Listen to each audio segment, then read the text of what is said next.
코드 블루 레드, 코드 블루 레드. 이거 보이시죠? 지금 60도예요. 각도가. 얘 앉아있는 거 보이시죠? 얘는 지금 정자세로 앉아있는데 이게 60도.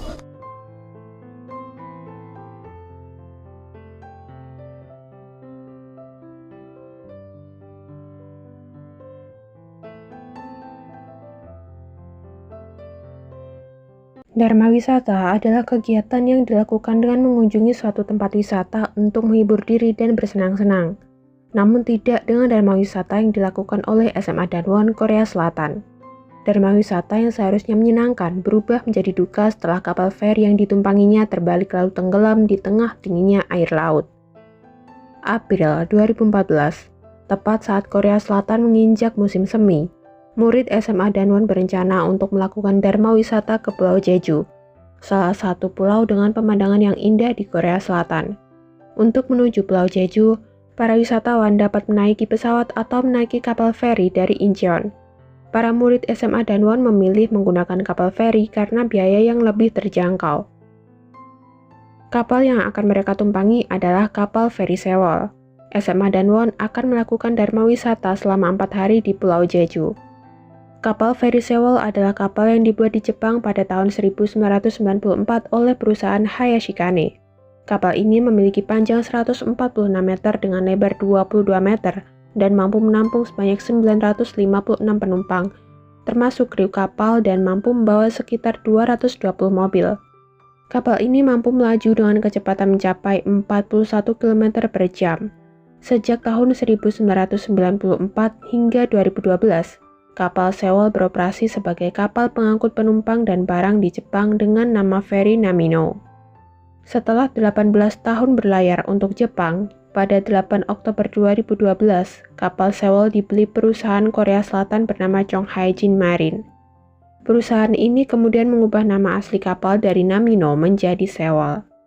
Selain merubah nama kapal, perusahaan ini juga melakukan modifikasi pada beberapa bagian kapal, termasuk tambahan kabin penumpang pada lantai 3, 4, dan 5, serta terdapat penambahan berat kapal. Sementara kapasitas maksimum kargo juga dikurangi dari 1.450 ton menjadi 987 ton. Sedangkan tangki pemberat kapal yang berisi air ditambah dari 1.333 ton menjadi 1.703 ton. Setelah modifikasi selesai, kapal Sewol harus melewati uji kelayakan berlayar sebelum dioperasikan untuk mengangkut penumpang.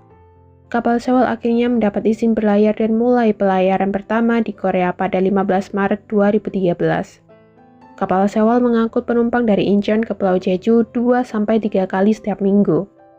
Untuk menyeberangi Pulau Incheon ke Pulau Jeju, kapal Sewol menempuh jarak sejauh 425 km dan ditempuh dalam waktu 13 jam lebih 30 menit.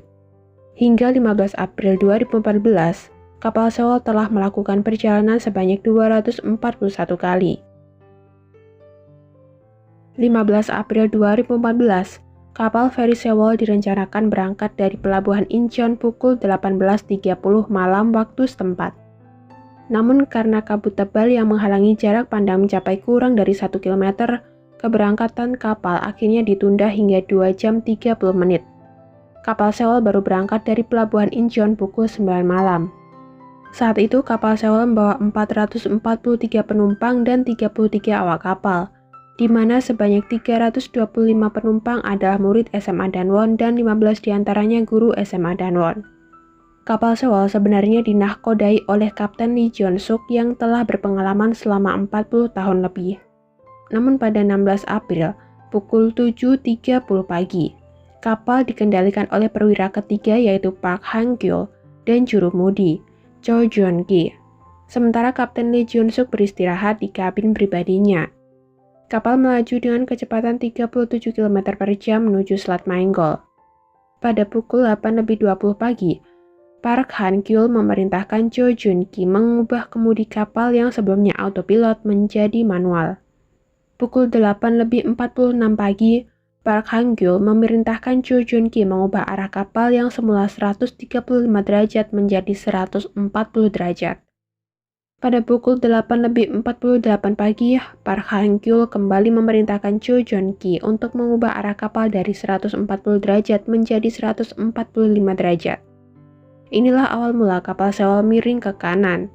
Mengetahui kapal miring, Kapten Lee Jun-suk segera mendatangi tempat kemudi dan memerintahkan untuk menyeimbangkan kapal sesegera mungkin. Namun sayang, semuanya telah terlambat. Kapal telah miring 10 derajat ke kanan. Beban kargo dalam kapal pun ikut bergeser ke kanan mengakibatkan kapal sulit diseimbangkan kembali dan perlahan semakin ditelan lautan. Pukul 8:52 pagi, kru kapal memerintahkan agar seluruh penumpang tetap berada di dalam kapal dan tidak panik. Salah satu murid SMA Danwon bernama Choi Duk-ha segera menelpon nomor darurat Korea Selatan untuk menginformasikan jika kapal Sewol dalam keadaan miring. Panggilan Choi tersebut kemudian dihubungkan kepada pemadam kebakaran setempat lalu disambungkan kepada penjaga pantai Mokpo, Korea Selatan. Ini adalah berita pertama mengenai keadaan kapal Sewol yang diterima oleh penjaga pantai. Choi diminta untuk memberitahukan lokasi kapal secara detail. Pada pukul 8:58 pagi, kapal patroli nomor 123 dan beberapa helikopter dikerahkan menuju lokasi kapal Sewol sesuai dengan arahan yang telah diberikan Choi Duk-ha. Sementara itu, pada pukul 8:55 pagi, Vessel Traffic Service atau disingkat VTS yang berlokasi di Pulau Jeju menerima kontak dari kapal Sewol yang menginformasikan jika kapal dalam bahaya dan meminta untuk memberitahukan informasi tersebut kepada penjaga pantai. Pada pukul 8:56 pagi, VTS Jeju menginformasikan kabar itu kepada penjaga pantai Jeju. Kemudian penjaga pantai Jeju menginformasikan pada penjaga pantai Mokpo. Penjaga pantai mengatakan jika kapal patroli telah dikirimkan sejak 3 menit yang lalu.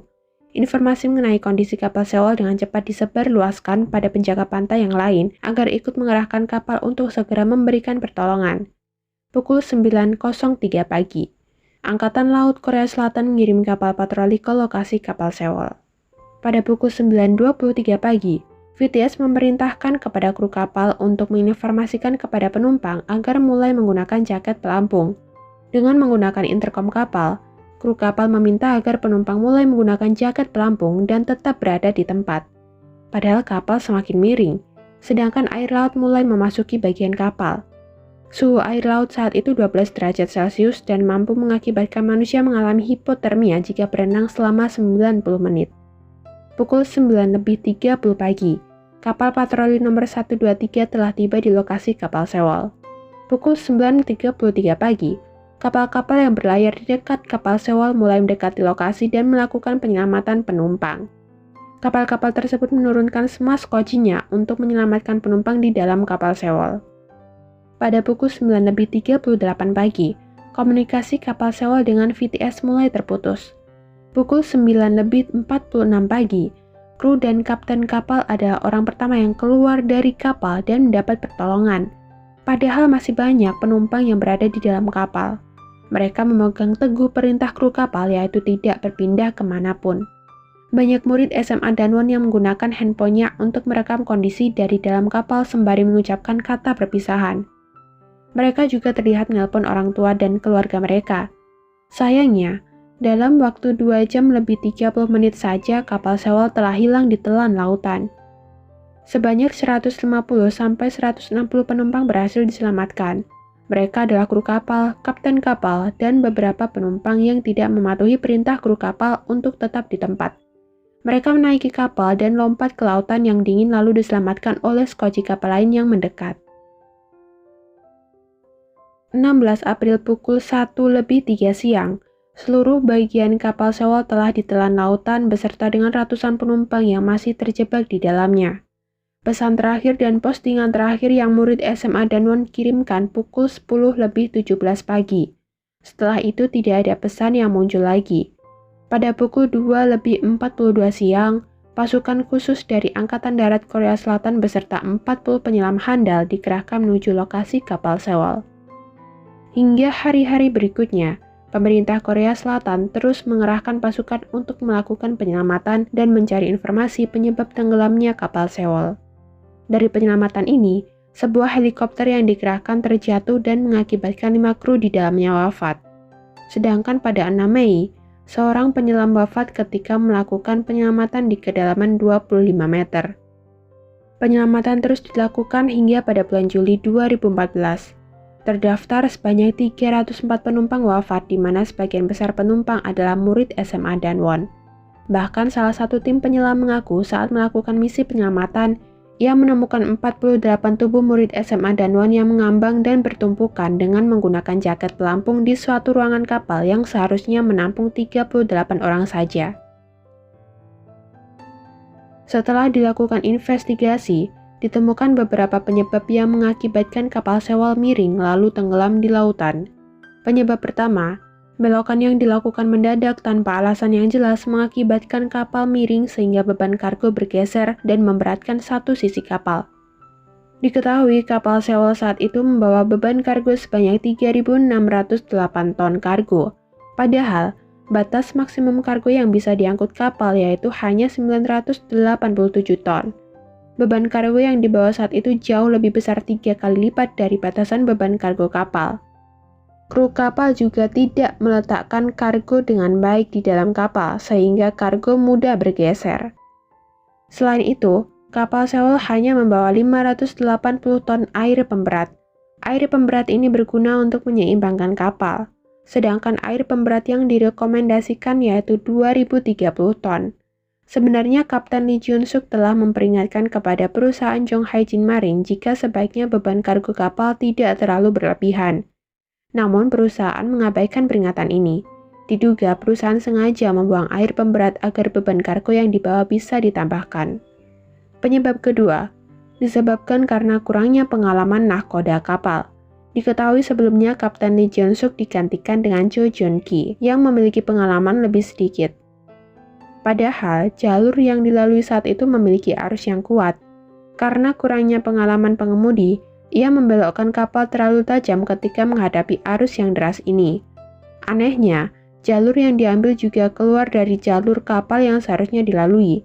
Entah apakah karena Cho Jun-ki ini berusaha mencari jalur yang terlihat aman, atau ada alasan lain yang sengaja disembunyikan. Pada 22 Maret 2017, bangkai kapal Sewol yang telah tenggelam di kedalaman 40 meter di bawah permukaan laut akhirnya diangkat. Proses pengangkatan kapal disaksikan oleh orang-orang yang merupakan keluarga korban di tepi pelabuhan. Mereka tidak bisa menahan kesedihan saat melihat bangkai kapal Sewol telah tiba di pelabuhan Mokpo. Bahkan ketika proses pengangkatan kapal Sewol dilakukan, masih terdapat 9 korban yang belum ditemukan. Hingga 19 Oktober 2019, masih terdapat 5 korban yang hilang. Setelah tragedi ini, Kapten Lee Jun-suk dipidana seumur hidup. Staf engineer kapal dipidana 30 tahun. 13 kru kapal lainnya dipidana hingga 20 tahun. Kepala eksekutif perusahaan Jong Hae-jin Marine dipidana 10 tahun. Di balik tragedi kapal Sewol yang menjadi tragedi pelayaran paling mengerikan di Korea Selatan, terdapat misteri yang menghubungkan pemilik kapal Sewol dengan tragedi kapal Sewol. Kapal Sewol dibeli dan dioperasikan oleh perusahaan Jong Hae-jin Marine. Diketahui, perusahaan Jong Hae-jin Marine dimiliki oleh seorang triliuner kaya raya bernama Yoo Byung-eun. Yoo Byung-eun adalah orang yang sangat tertutup. Bahkan ia tidak memiliki foto yang memperlihatkan wajahnya dengan baik. Selain orang yang tertutup, pada tahun 1987, Yoo Byung-eun ternyata pernah menjadi ketua anggota sekte. Pada saat itu, lebih dari 30 orang terdaftar menjadi anggota sekte Yoo Byung-eun ditemukan tidak bernyawa dengan keadaan terikat dan mulut tersumbat di sebuah pabrik yang terletak di luar Seoul. Polisi yang telah menyelidiki kasus tersebut mengungkapkan jika tidak ada bukti yang mengarah pada Yoo Byung-eun meskipun ia adalah ketua sekte. Kemudian di tahun 2014, terjadi tragedi yang menewaskan ratusan orang di mana tragedi itu melibatkan perusahaan yang dijalankan oleh Yoo Byung-eun. Entah ini kebetulan, ataukah tragedi ini berhubungan dengan sekte yang diciptakan Yoo Byung-eun. Terdapat banyak fakta yang mendukung jika kapal Sewol memang sengaja ditenggelamkan beserta para penumpangnya. Fakta pertama, kapal membawa beban kargo yang berlebihan, namun perusahaan mengabaikan hal ini. Entah apakah perusahaan menginginkan keuntungan yang lebih banyak, atau memang ini menjadi salah satu rencana jika kapal Sewol akan ditenggelamkan. Hal yang lebih mengejutkan lagi, terdapat 400 ton besi berada di dalam kapal Sewol. Besi ini diduga digunakan sebagai pemberat kapal agar kapal cepat karam. Fakta kedua, kru kapal dan kapten kapal menjadi orang pertama yang diselamatkan. sedangkan seluruh penumpang diminta tetap berada di dalam kapal yang mulai karam. Kapten kapal mengungkapkan jika ia memberi instruksi ini karena takut air yang dingin akan membuat penumpang hipotermia jika nekat keluar dan terjun ke laut. Fakta ketiga, proses evakuasi yang berjalan lambat. Ketika kapal patroli tiba untuk melakukan penyelamatan, skoci kapal yang turun hanya memutari kapal selama 10 menit. Padahal di saat yang seperti ini, seharusnya penyelamatan dilakukan dengan segera agar tidak menimbulkan korban jiwa. Fakta keempat, pemilik kapal yaitu Yo Byung-eun ditemukan wafat di tengah ladang dengan botol alkohol mengelilingi tubuhnya. Tubuh Yo Byung-eun ditemukan setelah 6 minggu dan telah dalam keadaan membusuk. Tidak diketahui secara pasti penyebab Yo Byung-eun wafat, namun kabar ini cukup membuat publik terkejut lantaran Yo Byung-eun selama ini dikenal sebagai orang yang religius. Apakah karamnya kapal Sewol berhubungan dengan kepercayaan Yo Byung-eun atau ada perjanjian dengan setan yang dilakukan Yo Byung-eun? Pada tahun 2014, musim kelulusan SMA Danwon yang biasanya dirayakan dengan meriah berganti menjadi rumah duka massal. Ratusan foto murid yang ikut wafat dalam tragedi kapal Sewol dipajang di aula sekolah. Bangku-bangku kelas yang biasa ditempati para murid kini kosong dan diganti dengan karangan bunga sebagai penghormatan terakhir. Besarnya tragedi ini, kisah karamnya kapal Sewol diangkat dalam 6 film dan beberapa lagu di Korea Selatan.